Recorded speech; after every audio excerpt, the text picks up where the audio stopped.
At ayan na nga, luto na. Pwede na natin transfer sa plate.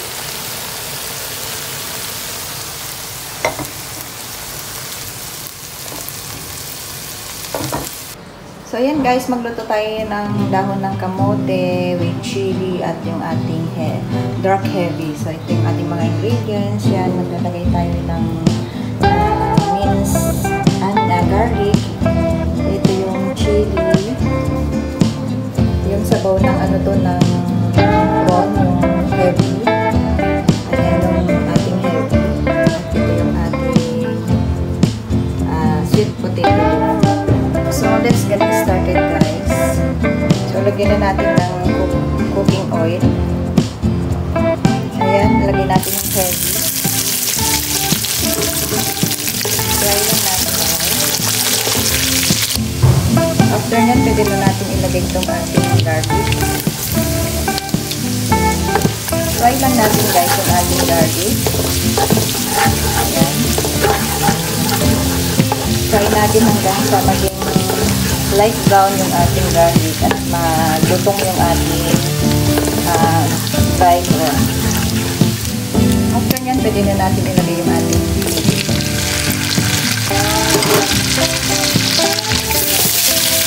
Isa lang natin guys.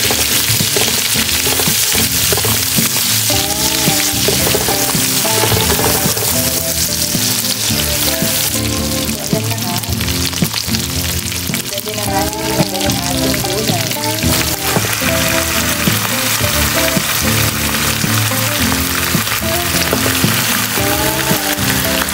Ayan, magdala na rin tayo dyan ng sauce.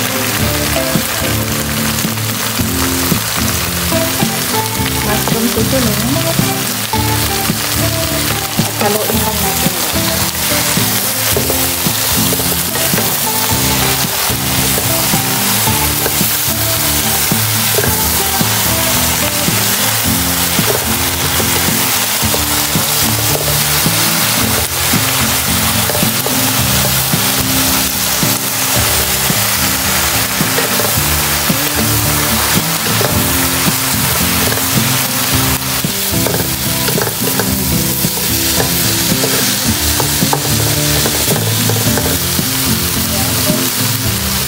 Sabaw ng ating heavy kanina, pwede natin lagyan ng konti.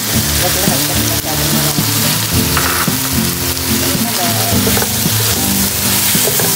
Tulit lang natin. Ayan na nga, luto na. Ayan na nga, luto na. Pwede na natin transfer sa plate.